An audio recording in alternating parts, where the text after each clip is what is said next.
simplemente una cuestión como se me ocurría, ¿no? Para iniciar esta charla, ya que ustedes ahora van a poder participar, gracias a Dios. Hablar de razones, el título que nos convoca hoy, que ya vieron en el cartel. ¿Cartel se dice, Pepe? La presentación. La portada, gracias, Pepe. La portada, ¿no? Esto de hablar de razones para nuestra fe en Jesús, la confiabilidad del Nuevo Testamento, encima con palabras un poco cotidianas, en medio de una pandemia, en medio de momentos donde se apela, siempre estamos casi cansados de escuchar argumentos que tienden a nuestra supervivencia, a los protocolos. Uno se pregunta, ¿no? ¿Y no es medio ocioso hablar sobre estos temas? ¿No es escaparse de la realidad? Yo me lo preguntaba, ¿no? Porque, claro, estos son también un poco las improntas que yo pongo en los desayunos, ¿no? Un poco más teológicas, según mi propio perfil, ¿no? Jorge generosamente me dio este espacio para que yo también pusiera mi propio perfil, pero ¿saben lo que me parece? Que tenemos que darnos cuenta que no todo es protocolo en estos días tan duros, no todo es aprender a sobrevivir, que es muy importante. Yo creo que tenemos que seguir estos protocolos, yo creo que tenemos que cuidarnos porque esto va en serio, es cierto eso, yo no lo estoy negando. Cuando venga la vacuna, yo gracias a Dios me di el sábado pasado la primera dosis de la vacuna, doy gracias por eso. Pero ¿saben lo que pasa? También es una oportunidad en medio de este terrible momento de reflexionar, que a lo mejor no tendríamos este espacio, no habríamos tenido este espacio en medio de nuestra vida cotidiana, ¿no? Si las cosas hubiesen seguido igual que siempre, ¿no? Sin la pandemia, ¿no? que es tan negativa, por supuesto, pero en medio de tantas corridas y apuros no nos damos este espacio. Y bueno, lo ofrezco como una especie de oportunidad para que reflexionemos. Y tal vez nos podamos preparar mejor, tal vez nos podamos formar mejor, para que después, Dios mediante, cuando podamos volver a establecer contactos normales, humanos con el resto, y volvamos a hablar también de la fe, que podamos hablar cara a cara con el otro, estemos mejor preparados para dar razón a nuestra fe. Entonces, vivámoslo, si les parece, como una especie de oportunidad para formarnos, para prepararnos y para obligarnos tal vez a tener este espacio que no, ya les digo, no nos permitiríamos en otra circunstancia, ¿no? De manera que yo me contesté, por lo menos yo me lo contesté a mí mismo, bueno, esto es una oportunidad que hay que aprovechar. No sé qué pensarán ustedes al respecto. Moni, mi señora, ya se conectó. ¿Qué tal? ¿Cómo te va? No la voy a saludar. Así que bueno, habíamos empezado la vez pasada a presentar estas razones para la fe, nuestra fe en Jesucristo, y habíamos, después de ver todas las caricaturas que hay rondando por ahí respecto de quién es Jesucristo, ¿no? Y vamos a empezar hoy a ver ciertos hechos que nos abren ciertas preguntas. El itinerario lo voy a recorrer, hoy vamos a hablar de esto, lo voy a presentar y después vamos a empezar a hablar del tema. Decimos que los evangelios fueron escritos, es cierto, décadas después de la vida de Jesús. Bien, la pregunta, bueno, ¿no se deformaron los hechos? O sea, los relatos, los hechos originarios más que los relatos originarios. ¿Los hechos originarios no se han deformado? Los transmitieron los evangelistas, los diferentes autores sagrados del Nuevo Testamento, transmitieron de una manera fiel la historia de Jesús. Después, simplemente vamos a presentar los títulos, nos proponemos ir hablando a lo largo de estos encuentros de temas que van a ir suscitándose en la medida que vayamos tratando de esclarecer los anteriores temas. Es decir, si es cierto que se transmitió con fidelidad, lo voy a refrescar muy brevemente, si es cierto que los redactores transmitieron con fidelidad esta historia de Jesús, bueno, pero se transmitió de generación en generación con la misma fidelidad, los diferentes copistas que se fueron sucediendo, porque no tenemos los manuscritos originales, se fueron perdiendo, se fueron deteriorando. Entonces, por eso la gran tarea de los copistas, pero los copistas transmitieron fielmente, copiaron, consignaron fielmente estas tradiciones de los evangelistas, de los autores sagrados. La otra pregunta, ¿cuál fue el criterio para seleccionar los textos que tenemos hoy en día? ¿Se excluyeron algún texto importante? Tal es la teoría conspirativa que habíamos visto de Dan Brown y muchos otros, ¿no? Como que la Iglesia, cuando se encaramó en el poder, quemó evangelios y se quedó con los que le convenía, ¿no? Es decir, ¿cuál fue el criterio de la selección? Es lo que se llama el canon, ya lo vamos a ir viendo. Después el tema de si no fue un agregado tardío, otro tema más que también puso a rodar Dan Brown, o sea, si Dan Brown, dije, es decir, si la divinidad fue una cuestión tardía que ingresó como por debajo de la mesa y que los primeros discípulos no la proclamaron, ¿no? Después, el tema de la originalidad de la fe cristiana. Son todos temas que vamos a ir abriendo. Estoy presentando simplemente lo que ya habíamos presentado, pero el itinerario que nos proponemos hacer, para ponerlo en contexto. Por eso lo presento rápidamente, ¿no? Es decir, acá la acusación es que la religión, la fe cristiana, fue plagiada de religiones anteriores. Acusación de todo tipo, religión egipcia, persa, hindú incluso. Y finalmente terminamos este contenido, este recorrido sobre la fe en Jesucristo, planteándonos la cuestión central, la resurrección de Cristo, y metiéndonos con la pregunta fundamental, que es una acusación favorita, ¿no? de aquellos que no creen, de aquellos que tildan al cristianismo de falso, ¿no?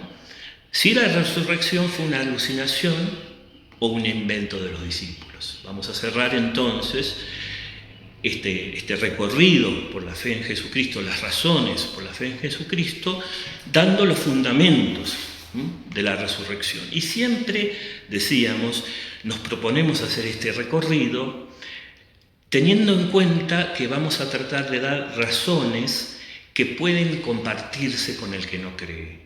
No vamos a apelar a la fe, aunque estas razones dan que pensar. Estas razones son el fundamento sólido, razonable, para después tener nuestro acto de fe en Jesucristo. ¿Se entiende? No sé si hay alguna pregunta, si alguien... No, pero acá dice, este espacio es una bocanada de aire puro ante tanta toxicidad de pandemia y política. Sí. No es huir de la realidad, sino vivirla con una actitud más sosegada y calma. Gracias, Coca. Yo humildemente pienso lo mismo y te agradezco y celebro que compartamos esto. Más allá de mis límites, pretende ser eso, ¿sí? Pretende, en este momento de tanta bombardeo, pretende por lo menos ser eso, ¿no? Pensar en lo importante y no solamente en lo urgente, ¿no? Sin duda. Carlos, ¿alguna opinión? No, todavía. Carlos está como procesando. Así que, bien, si les parece entonces, siempre vos, si viene algo nuevo, interrumpime, Pepe, gracias. Entonces lo que vamos a ver hoy, este primer tema, es justamente, partimos del hecho de que los evangelios y las cartas, especialmente los primeros escritos del Nuevo Testamento son las cartas de San Pablo. Y las primeras cartas del Nuevo Testamento son la primera carta a los tesalonicenses, se dice que es el escrito más antiguo el escrito más antiguo del Nuevo Testamento, más o menos en el año 52 lo fechan. No importa las discusiones entre los eruditos, pero más o menos 52, 54. Entonces nos estamos ubicando 20 años después de la pasión y resurrección de Cristo. Más adelante vienen los otros escritos, también hay discusiones al respecto, más o menos situamos los evangelios alrededor de los años 70, hay eruditos que dicen antes, eruditos que dicen después. El primer evangelio de Marcos es un poquito antes, el de Lucas y Mateo más o menos por esa época, y el de Juan es el último, hacia fines del siglo I. Entonces, lo que en este momento surge como pregunta es, bueno, los testigos de la vida de Jesús, ¿transmitieron fielmente lo que Jesús hizo, dijo, lo que fue su pasión, su muerte, su nacimiento? Porque fíjense algo, ¿no? Algo que de tan obvio a veces lo pasamos por alto. Conocemos la vida de Jesús por sus testigos, solo por sus testigos, porque Jesús nunca dejó nada escrito. Ahí hay como perdido una parte en el Evangelio de Juan donde dice que está escribiendo algo en la arena, pero es lo único que tenemos ahí a lo lejos, como algún signo de que Jesús alguna vez escribió algo. Pero nada más que eso, es decir, no nos consta que Jesús haya escrito nada respecto de sí mismo, ni haya legado nada.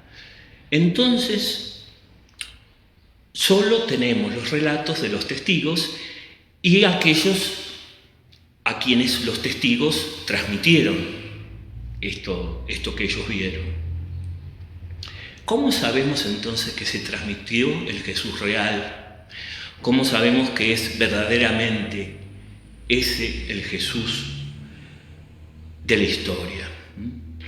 Hubo un momento donde ciertos eruditos, ya en el siglo XVIII, XIX, empezaron a dudar de esto y decían que la comunidad había creado a un Jesús que es el Cristo de la fe, pero no el Jesús de la historia. Bueno, hubo todo un conflicto cuando empezaron a aparecer las nuevas escuelas de interpretación bíblica, pero después una profundización de los estudios se llegó a ciertas conclusiones muy valiosas. Hay un falso supuesto, hay que partir de un falso supuesto, que echaron a rodar muchos de estos que hoy en día lanzan las teorías conspirativas, que sabemos muy poco del Jesús histórico. Es un falso supuesto. Muy poco sabemos, no podemos confiar en el testimonio de los evangelistas, y que la imagen fue manipulada por la iglesia oficial, en típicas respuestas. Ahora bien, ¿cómo podemos asegurarnos, analizando los mismos textos, que estos textos reflejan al auténtico Jesús? Esta es la gran pregunta. Y los eruditos, estoy hablando de eruditos, se llaman exégetas o eruditos en Biblia, son aquellos que se encargan de analizar los textos bíblicos, recurriendo a la arqueología, recurriendo a análisis estructurales, a la filología de las palabras, al contexto, a la historia. Tienen un montón de herramientas, incluso la psicología, estos eruditos, y para recurrir, o sea, para ejercer, mejor dicho, estas herramientas, estos eruditos no usan la fe, no es que dicen, acá dice que Cristo resucitó, ahí creo y lo... No, analizan todo de una manera científica. Hay, por ejemplo, en Jerusalén, la famosa Universidad Bíblica de Jerusalén, es decir, hay mucho esfuerzo invertido en estudiar de una manera científica, especialmente el Nuevo Testamento. Y estos eruditos establecieron una serie de criterios, muchos criterios verdaderamente, sorprendentemente muchos criterios respecto de la veracidad de los relatos del Nuevo Testamento. Vamos a nombrar solamente, vamos a detenernos, mejor dicho, solamente en 4 criterios. Pero hay muchos más, criterios con nombres raros, que los voy a mencionar, pero solamente para que vean todas no vamos a explicar, los nombres los pongo como para provocar nada más o para mover a la investigación. Además de los criterios que vamos a estudiar, que son la exactitud histórica, las fuentes independientes y tempranas, el criterio de la vergüenza y la preocupación por la integralidad de la fe. Estos 4 criterios vamos a detenernos un poquito. Pero existen otros criterios mucho más, tal vez complejos. Hay uno que se llama de certificación múltiple, de concordancias no planeadas, de semitismos, el criterio de disimilitud. Lo digo para que lo sepan, nada más. Que hay una batería de criterios que los eruditos usan, y estos son unos de ellos, nada más, y que no es simplemente que hay una o dos cositas que buscan, es muy complejo el tema, pero elegí estos criterios porque me parece que son los más sencillos de compartir y de entender, ¿no? Y que realmente creo que nos dan herramientas interesantes para darnos cuenta que los evangelistas, los redactores sagrados en general, evangelistas, redactores sagrados los llamamos a todos los redactores del Nuevo Testamento, en realidad a todos los redactores de la Biblia.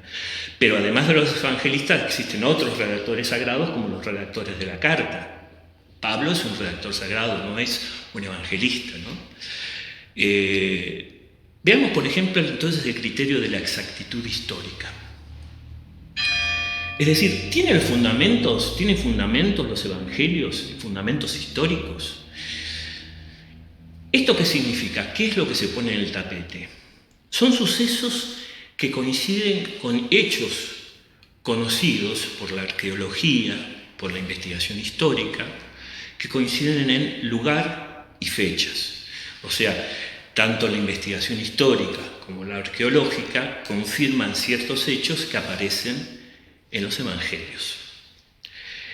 Y como decía, esto apunta a que las narraciones de estos testigos oculares gozan de rigor histórico. Si bien cada uno toma su propia teología, su propio modo de volcar esos contenidos, sin embargo, todos guardan fidelidad a los hechos básicos de Jesús. ¿Y cómo sé esto yo?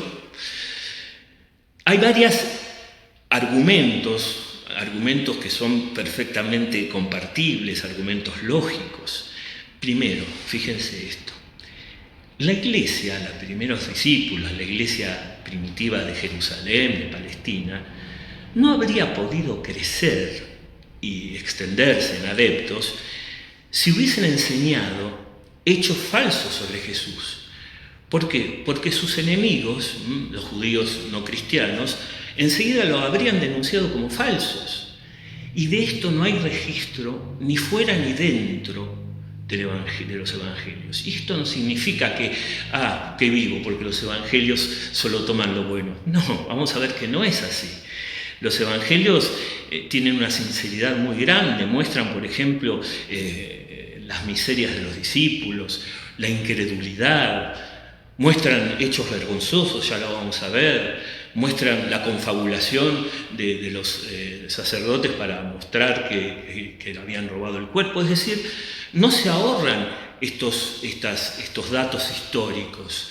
Sin embargo, no aparece en ningún lugar esta acusación de que fueron tachadas sus enseñanzas como falsas. Y esto habría desacreditado inmediatamente a la Iglesia. Lo mismo vamos a ver cuando hablemos de la resurrección. Si no estaba el sepulcro vacío, enseguida hubiesen los adversarios mostrado el cadáver. A menos que se lo hubiesen robado, ya vamos a ver que tampoco es el caso. Pero lo que digo es que hay una cierta correlación histórica en esto que mostraban los discípulos, que enseñaban los discípulos. Si hubiese habido una deformación en las enseñanzas de Jesús, otros testigos que estaban también ahí enseguida los hubiesen contradicho, los hubiesen contradicho. Y estos testimonios, las confrontaciones tempranas no están registradas. Sí, respecto de, ahí vemos en los Hechos de Apóstoles esas discusiones respecto de que blasfemia, por ejemplo, la acusación de blasfemia, la acusación de que atentaba contra el Imperio Romano, está perfectamente registrado, pero no de la falsedad de las enseñanzas. Ese es uno de los criterios, ¿no? Pero además, fíjense el caso de Lucas. Lucas se comporta como un historiador riguroso. Lucas, el evangelista Lucas, saben que escribió 2 tomos, ¿no? El Evangelio y los Hechos de los Apóstoles. Y se destaca Lucas por la escrupulosidad y la exactitud con que transcribe tanto su Evangelio como los Hechos. ¿En qué sentido? Se comporta como un historiador. Fíjense que ya desde el comienzo mismo del Evangelio da cualquier cantidad de datos verificables, fechas verificables, es decir, sitúa, lo digo enseguida, fíjense cómo comienza, ¿no? Por ejemplo, en los tiempos de Herodes, rey de Judea, había un sacerdote llamado Zacarías, de la clase sacerdotal de Abías. Su mujer, llamada Isabel, era descendiente de Aarón. Fíjense todos los datos históricos que da. En aquella época, más adelante, un decreto del emperador Augusto ordenó que se realizara un censo. Cuando Quirino gobernaba Siria, un montón de datos está dando. No es como los cuentitos que nos contaban nuestras abuelas, había una vez, es un cuento legendario que no está datado ni en tiempo ni en espacio, había una vez. Cuando se dan tantos datos, se corre el riesgo de que alguien quiera verificarlos. Es decir, la situación de Lucas al dar tantos datos, es decir, fíjense, estos son los datos de Jesús, véanlo por ustedes mismos, verifíquenlo, porque él mismo lo dice, que desde el comienzo se preocupó en estudiar escrupulosamente los datos y hacer su propia investigación. Se comporta como un historiador serio y riguroso a la hora de hablar de Jesús, para no hablar del segundo tomo, que es Hechos de los Apóstoles, donde prácticamente es todo historia, cargado de datos verificables, que de hecho la arqueología más de un dato verificó. No vamos a meternos en eso, pero lo importante es esto, ¿no? El ejemplo de Lucas, que tiene una gran preocupación en dar datos históricos y sigue, por ejemplo, al iniciar la vida pública de Jesús. En el año 15 del reinado del emperador Tiberio, cuando Poncio Pilato gobernaba la Judea, siendo Herodes tetrarca de Galilea, etcétera, etcétera, etcétera, etcétera. Es decir, datos de fechas y personas concretas que sitúan de una manera muy fiel el relato de la vida de Jesús. Es decir, es más, los eruditos se dieron cuenta que este prólogo donde narra todos estos acontecimientos está escrito, y fíjense la importancia de saber estos matices, que ni ustedes ni yo en general los conocemos, está escrito en un griego solemne, clásico, que es típico de los historiadores. Después de nombrar todos estos datos históricos, pasa a un griego un poquito más coloquial. Pero esta primera narración está escrito en un griego solemne, que es el típico que usan los historiadores cuando narran los hechos. Y los historiadores especializados en ese sentido opinan, no voy a dar nombres, pero está en mi página web, tienen todos los datos, todos los nombres. Por ejemplo, hay uno muy famoso que dice que la confirmación de la historicidad en el libro de los Hechos, por ejemplo, es abrumadora. Cualquier intento de rechazar la historicidad básica, incluso en cuanto a los detalles, debe verse como un absurdo. Esto no lo dice una persona de fe porque quiere creer, lo dice un historiador y lo dice un erudito. Es decir, es absurdo pensar que esto no responde a la realidad por el estilo que tiene y por la cantidad de datos que da Lucas. Y además hay descubrimientos arqueológicos a los que no me voy a referir, porque no tenemos tiempo, que confirman las referencias de Lucas, tanto en su libro, en su Evangelio, como en los Hechos. Sí, por favor. Gerardo dice, hay un autor judío, Flavio Josefo, creo que es del siglo I o II, no recuerdo bien, que reconoce la vida y existencia de Jesús. Absolutamente. Sí. Y después, hace un ratito, Fernando decía que creo que fue Sócrates el que tampoco escribió nada, pero nadie duda de Sócrates. Está bien. Sí, Fernando, por un lado, lo que dice Fernando, Sócrates es un buen ejemplo porque fue Platón, su discípulo, el que registró todos sus discursos. Y, por supuesto, nadie duda de la historicidad de la vida, de la apología de Sócrates, ese es el libro de Platón, que narra su discípulo. Nadie se le ocurre dudar. Y respecto de esto otro, sí, Flavio Josefo es uno de los historiadores que después vamos a ver como fuentes no cristianas. Hay otros, hay varios, que mencionan la vida de Jesús. O sea, no solamente el judío Flavio Josefo, sino también historiadores romanos, que no es que hablan de la divinidad de Cristo. Dicen que los primeros cristianos adoraban a Cristo como Dios, a Jesús como Dios.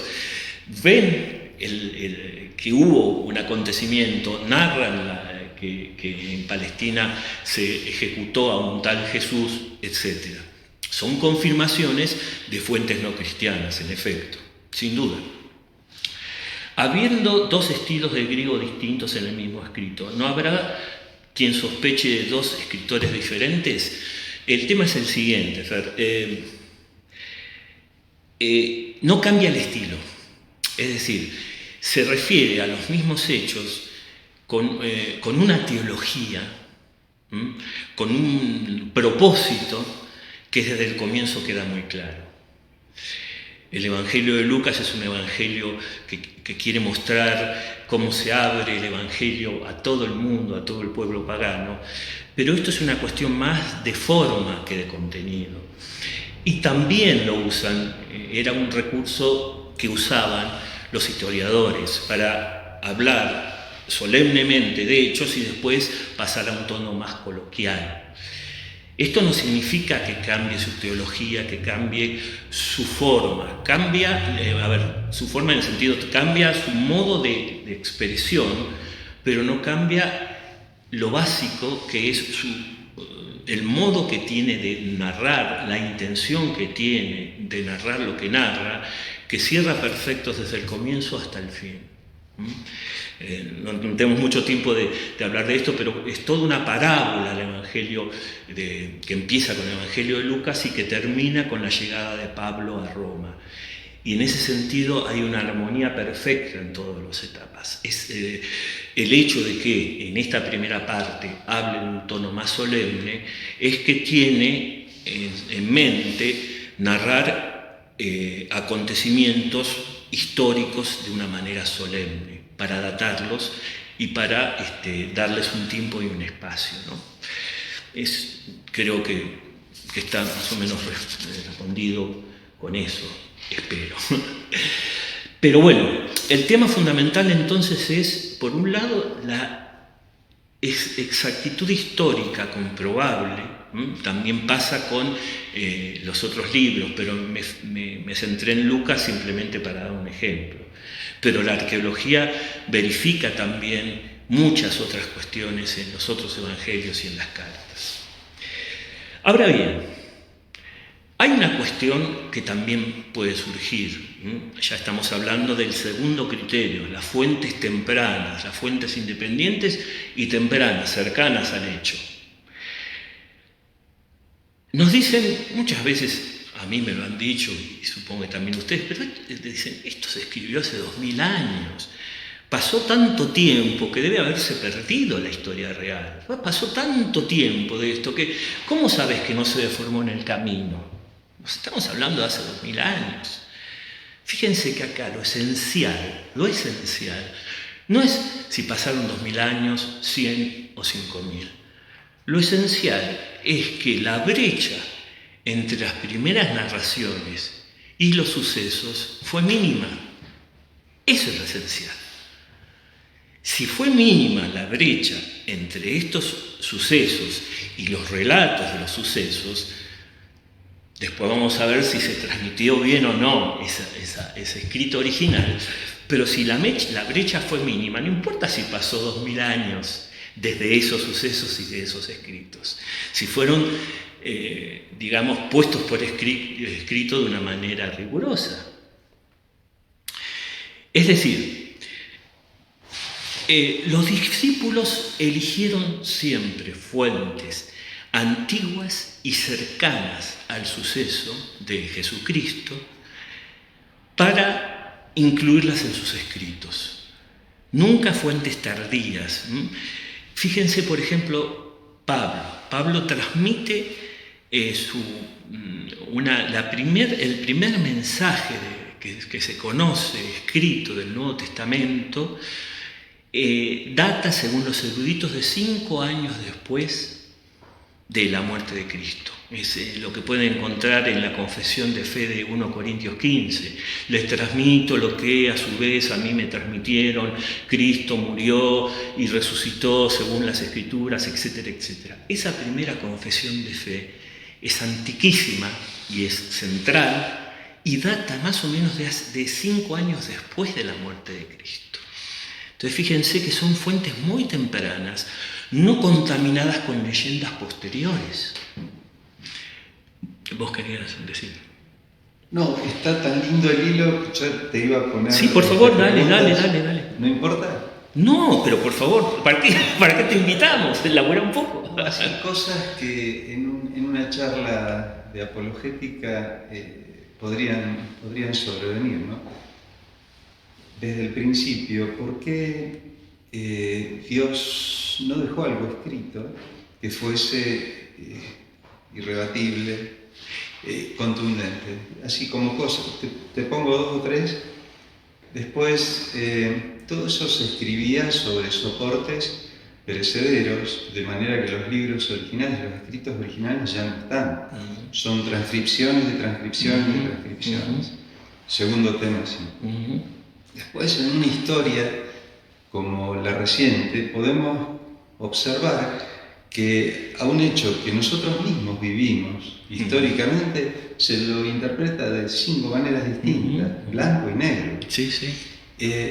Todo esto, ¿de qué manera se conjuga para sostener de una manera, con un método histórico crítico, que es real? Son diferentes, eso es lo que vamos a ir desgranando, Dios mediante, a lo largo de estas charlas. El segundo punto que tocaste lo vamos a ver la vez que viene, que es la transmisión por parte de los escribas de los textos originales, ¿no? Cómo se fue transmitiendo. Eso lo vamos a ver la vez que viene, y los métodos que tenemos para ver si hubo o no hubo degradación en las transmisiones. Y me quedó otro tema que es la evolución de los primeros escritos que dieron origen... Tal vez más alto... Sí, de los primeros escritos que dieron origen a los evangelios y a las cartas, y al Apocalipsis. ¿Cómo esta famosa fuente que nunca estuvo presente, pero que los estudiosos interpretan que existió, que está compartida por algunos evangelios? La fuente Q. No vamos a tratar el tema de la fuente Q porque es un tema muy... controversial. No controversial, es mucho más complejo. No es controversial. La mayoría de los evangelios... explico, hay una teoría que dice que los evangelios de Lucas y Mateo se sirvieron de una fuente más antigua que se llama fuente Q, además del evangelio de Marcos. Digo, eso es, en todo caso, tiene que ver con el proceso de redacción, que forma parte de otra pregunta que vos hiciste, que quisiera ir a esa. No para detenernos en esto, que es una cuestión un poquito más, a lo mejor, compleja y erudita, tal vez. Pero por eso quería dejarlo en un discurso más sencillo, pero me da pie lo que vos decís a esto, que era otra de las preguntas que hiciste. No se dejó solamente por escrito la vida de Jesús. estamos en medio, primero que nada, de una cultura fuertemente oral, donde la mayoría de las tradiciones se transmitía de esa manera, oralmente. Después fue poniéndose poco a poco todo por escrito, ya desde el Antiguo Testamento. Y es una cultura que estaba acostumbrada a la tradición oral y estaba acostumbrada a memorizar más que a escribir, porque había muy pocos que sabían escribir, los escribas. Entonces, luego se fue poniendo por escrito. Esto es todo el proceso de composición del Antiguo Testamento. Esas tradiciones orales tan bien conservadas por los rabinos, por los profetas, por los escritores mismos sagrados, poco a poco fue poniéndose por escrito. Pero la cultura misma, a diferencia de la nuestra, que es una cultura visual, una cultura donde tenemos los medios digitales a nuestra disposición, era una cultura fuertemente apoyada en la memorización, era una cultura de la memorización y de la transmisión oral. De modo que estaba mucho mejor desarrollada de lo que hoy en día es nuestra propia cultura oral, porque descargamos nuestras memorias en otros soportes ahora nosotros. Entonces es mucho más confiable esa cultura oral que la nuestra, porque así estaban acostumbrados ellos culturalmente de hacía siglos a transmitirlo. Eso poco a poco fue poniéndose por escrito y después vamos a ver más adelante cómo fielmente los diversos escribas y copistas fueron transmitiendo eso. Lo dejamos para la siguiente. Y sí. Y esa transmisión oral que tenía toda una serie de herramientas, una estructura, tenía puntos que permitían corroborar los hechos y recordarlos con fidelidad. Claro. Y el Papa Benedicto, creo que antes de ser Papa, escribió algo sobre este quinto Evangelio, que Tierra Santa, de algún modo, es un espacio para corroborar cada una de estas cosas. Claro. Dice que ahí se van enhebrando las distintas cuestiones de un modo irrebatible. Exacto. Claro. En el medio de una cultura que no es la nuestra, ¿no? Exacto. Así que, y otra cosa que vos también dijiste, que por qué Cristo no dejó escrito nada de manera irrebatible. La palabra irrebatible, fíjate, ¿no? Y fíjense todos, ¿no? No es el estilo de Dios revelarse de manera irrebatible. No solamente el hecho de Cristo no haber escrito nada, Cristo también podría haber seguido apareciéndose a lo largo de las generaciones. Si hablamos de algo, fíjense, algo escrito, irrebatible de Cristo, tendría que haber habido algún tipo de intervención sobrenatural, me parece, ¿no? Algo que fuera tan irrebatible que los sentidos tuvieran que rendirse ante ello. Uno no puede concebir en su razón algo así, o algo que se hubiese perdido con el tiempo, o que no estuviera con mantos de sospecha, de manipulación. Y a mí lo que se me ocurre es esto, ¿no? El estilo, los no creyentes pueden decir, y claro, ustedes dicen así porque en realidad no tienen pruebas irrefutables. Lo que buscan muchas veces es lo que buscaba el apóstol Tomás, el incrédulo, tocar y ver, la evidencia plena. Y Cristo, lo que vemos, la coherencia, que es una coherencia que viene ya del Antiguo Testamento, que es revelarse por signos, por símbolos, que apelan a mi libertad. Cristo mismo decía que tenían cerrado el corazón, y si tenés cerrado el corazón no va a entrar ese signo. Entonces, el tema es el modo que tiene Jesús de revelarse, fiel al modo que toda la vida tuvo el Padre en el Antiguo Testamento de revelarse, a través de signos, sin violar la libertad, sino incitando a esa persona que tiene un espíritu abierto a recibir en su corazón y en su inteligencia esos signos. Lo dice taxativamente, la obra de Dios es que ustedes crean, claro. No que quede anulada esa libertad de creer. Por eso es un poco, bueno, vos misma te respondés entonces a esta objeción, ¿no? Cristo no dejó nada irrebatible porque además quiso revelarse al modo humano. Nosotros recibimos la fe de un prójimo, no a través de la infusión directa del Espíritu Santo. O sea, el modo de actuar de Dios es siempre a través de un otro que es canal de la gracia y de la revelación, ¿no? De manera que, bueno, y un poco ahí volvemos a lo que citaba Gerardo, creo que decía. Gerardo, que además de esta transmisión oral, que es altamente confiable, acabamos de decirlo, ¿no? De una cultura que había desarrollado esa manera de transmitir enseñanzas, que incluso en esos primer momentos eran testigos presenciales y se los podía interrogar y se les podía poner, digamos, bajo observación, en el sentido que dieran un poco de, como abogados del diablo, que mostraran un poco que sus dichos, digamos, que expusieran, que fundamentaran, que hablaran más de esos hechos. O sea, eran testigos vivos que se los podía interrogar. Pero además, había fuentes, como decía Gerardo, citaba a Flavio Josefo, había otras fuentes. Flavio Josefo, bien decía Gerardo, no sabía si situarlo entre siglos, murió más o menos fines del siglo I, Flavio Josefo, pero hay otros historiadores, otras fuentes no cristianas de este siglo I, II más bien, historiadores como Tácito, Suetonio, Plinio el Joven, son historiadores muy famosos en el Imperio Romano, historiadores clásicos que vivieron al comienzo del siglo II, que daban cuenta de que cierto Jesús había sido crucificado y que sus seguidores, ya presentes en el resto del Imperio Romano, se reunían para adorarlos como si fuera Dios. Como si fuera Dios.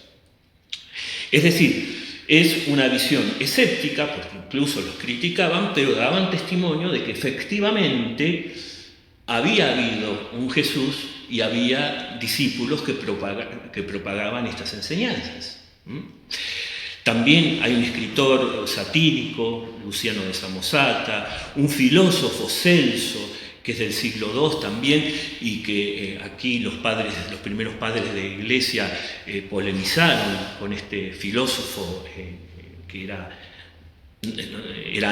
anticristiano, digamos, y lanzaba acusaciones, y lo que se llaman los padres apologistas, San Ireneo especialmente contra Celso, respondían las acusaciones, pero justamente este Celso se burlaba de que creyeran en la divinidad de Cristo, se burlaban de que creyeran en la concepción virginal de María. Esta manera de burlarse era poner sobre el tapete que ya estaba ahí la fe actuante de esto, ¿se entiende? Es decir, estas visiones no creyentes, al criticar, daban veracidad a que existían. Vamos a ver más adelante si podemos ver fundamentos de credibilidad, pero no estamos ahora hablando de eso. Estamos ahora hablando de los fundamentos históricos del Nuevo Testamento, ¿se entiende? En esta primera etapa. Hay otro criterio más que me parece muy interesante, que casi estamos terminando, pero no importa, que me parece excelente, muy provocativo este criterio, que se llama criterio de la vergüenza. Se refiere a hechos incómodos para la reputación, sea de los apóstoles, del mensaje evangélico o del mismo Jesús.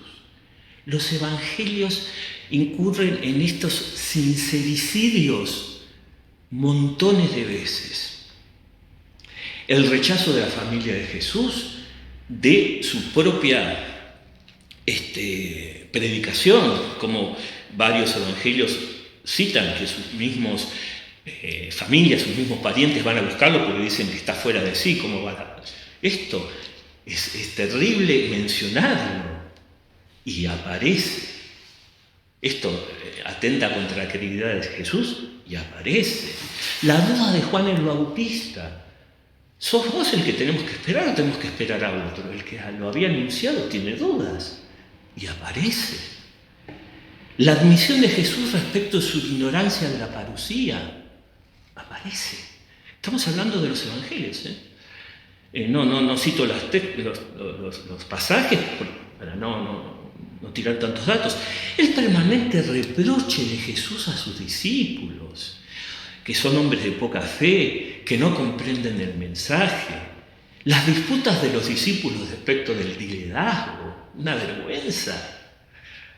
La huida de los discípulos en el huerto de los olivos. Lo dejaron solo a Jesús, se escaparon cobardemente, y lo dice. Muchos de estos son los que escribieron los evangelios, los que transmitieron esto. La negación de Pedro, el primer papa de la iglesia. Dígame si no hubiese podido Pedro manipular con el poder que tenía de las llaves, hubiese podido manipular esto. Y sin embargo aparece la negación de Pedro. Las mujeres, esto es un tema muy interesante y un poco ingrato para las mujeres, si me disculpan, pero era así la cultura de ese momento. Las mujeres no eran creíbles como testigos, era un dato cultural, era así el tema. Por suerte esto cambió, pero era así. Y sin embargo, las mujeres en los 4 evangelios son los primeros testigos de Jesús resucitado. No quisieron cambiar esto. Es como si hubiesen dicho los evangelistas, pasó así, ¿qué vamos a hacer? No podemos cambiarlo. Y sin embargo, las mujeres no eran admitidos sus testimonios en ningún juicio, porque no eran testigos creíbles. Es más, el Evangelio, por ejemplo, de Lucas lo dice claramente. A los discípulos, cuando las mujeres les cuentan eso, decía, les pareció que deliraban y no les creyeron. No porque eran malos ellos con las mujeres, estaban respondiendo a los patrones culturales de esa época. Por eso no les creyeron, porque su testimonio no era jurídicamente creíble. Y sin embargo consta. Esto es el criterio de vergüenza. La única razón por la cual aparecen todos estos hechos poco vendibles, que atentan contra el marketing de los evangelios, es que realmente sucedieron. Es que los discípulos, los evangelistas, eran tan sinceros que dicen, bueno, es así como pasó, lo lamento, las mujeres no son creíbles, pero fueron las primeras. Cristo vivió retándonos, ¿qué vamos a hacer? Así fue. Pedro lo negó 3 veces, así fue, ¿qué vamos a hacer? Disputábamos por el liderazgo, sí, es cierto. Todo esto, lo que nombré, está claramente expresado en los evangelios. Y es un fortísimo criterio para mostrar la sinceridad, se dan cuenta, de estos testigos que redactaron los evangelios. Tenemos 5 minutos más, yo creo que no, porque empezamos 10 minutos tarde, ¿no? Así que sería ridículo, para cerrar un poco, ¿no? Sería ridículo que los discípulos inventaran estos escándalos para sí mismos o para Jesús, en medio de un clima de persecuciones, de acusaciones, ¿no? Sería absolutamente absurdo, estarían locos los discípulos. O sea, la única razón, repito, para incluir esta cantidad de pasajes vergonzosos es muy simple: ocurrieron verdaderamente. Con lo cual estamos demostrando de una manera más o menos indirecta que el testimonio, no tan indirecta, digamos, estamos mostrando detrás la buena voluntad y la sinceridad de los discípulos al transcribir los hechos de Jesús. Pero hay un último criterio que queremos mostrar antes de cerrar, que es la preocupación, que tiene bastante que ver con esto también, la preocupación por mantener la integridad de la fe, no solamente de conservar esos recuerdos dolorosos, esos recuerdos que son, que los llenan de vergüenza, ¿no? Sino también la preocupación de mostrar la integridad de la fe, de los apóstoles y de Pablo. No voy a mencionar todo porque no tenemos tiempo, pero todos muestran esa preocupación de mantener puro ese depósito de la fe, que no se contamine con falsos profetas, que no se contamine con gente que quiere deformar el mensaje. Pero quiero quedarme solamente con esto, con el ejemplo de Pablo, y con esto quiero cerrar. Pablo, fíjense qué interesante, había estado predicando ya por 14 años la buena nueva de Jesús, y sin embargo en un momento vuelve a Jerusalén, sube a Jerusalén para verificar, esto lo narra él mismo, para verificar que el Evangelio, su Evangelio, era el mismo que predicaban el resto de los apóstoles. Esto lo narra en la carta a los Gálatas. Aquellos que habían conocido a Jesús en carne, dice él. Él no lo había conocido en carne, él había tenido una revelación, ¿no? Y por eso no lo había conocido en vida él. Pero decía que quería asegurarse no haber corrido en vano, 14 años predicando el Evangelio, pero necesitaba verificar que sus enseñanzas coincidían con lo de los apóstoles, y por eso viaja a Jerusalén. Todo esto relatado en los primeros capítulos de la carta a los Gálatas. Salvaguardando así la verdad del Evangelio, que era lo que le interesaba a él. Y concluye, ellos no agregaron nada a mi mensaje. El Evangelio que predicaba Pablo era el mismo de los apóstoles.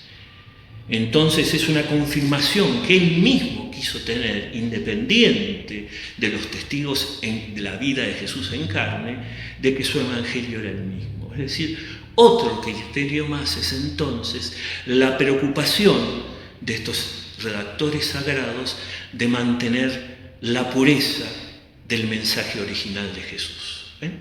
Son todos elementos que muestran esta intención de los redactores del Nuevo Testamento por narrar los hechos y las palabras originales de Jesús. ¿Se entiende esto? ¿Algún comentario? ¿Hay tiempo? Sí, a ver. Nos extendimos un poquito, pero empezamos después también. Decime, Carlos.